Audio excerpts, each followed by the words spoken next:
AC பயன்படுத்தும் போது மின்சாரத்தை சேமிக்க என்னென்ன செய்ய வேண்டும்? கார், மோட்டார் பைக் வாங்கும்போது நம்ம அது எவ்வளோ மைலேஜ் தரும் அப்படின்னு பார்த்து தான் வாங்குறோம். அதே போல தான் ஏசி வாங்கும்போது நமக்கு கரண்ட் பில் எவ்வளோ ஏறுன்னு தெரிஞ்சு வாங்குறது நல்லது. சரியான முறையில் ஏசியை பயன்படுத்தினா கரண்ட் பில்லை பார்க்கும்போது நமக்கு ஷாக் அடிக்காது. கரண்ட் அதிகம் செலவாகாம ஏசியை பயன்படுத்த இந்த 7 விஷயத்தை செய்யணும். 1.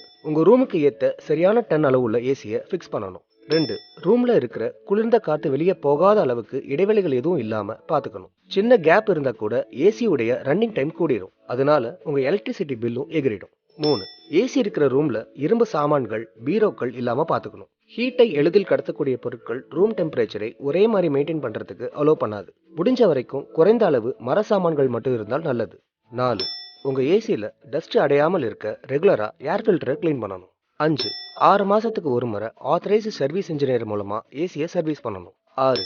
வெயில் காலத்துல ஏசி டெம்பரேச்சரை செட் பண்ணும்போது வெளியே இருக்கிற டெம்பரேச்சரை விட 5ல இருந்து 8 டிகிரி மட்டும் குறைவா வச்சுக்கிட்டாலே போதும். மின்சார வாரியம் ஏசி டெம்பரேச்சரை 24 டிகிரி செல்சியஸுக்கு கீழே குறைக்க வேண்டாம்னு சொல்றாங்க. எனவே ஒரே சீரா டெம்பரேச்சரை மெயின்டைன் பண்ணா கரண்ட் பில் கண்டிப்பா கம்மியாகும். 7.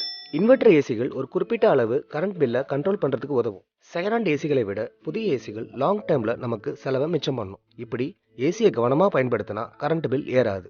ஏசி வாங்குறத பத்தியும் அதை மெயின்டைன் பண்றத பத்தியும் இன்னும் விவரமா தெரிஞ்சுக்க சத்யா ஹோம் கைட் வீடியோக்களை பாருங்க. இந்த வீடியோ உங்களுக்கு பயன்பட்டு இருந்தா லைக் பண்ணுங்க, ஷேர் பண்ணுங்க.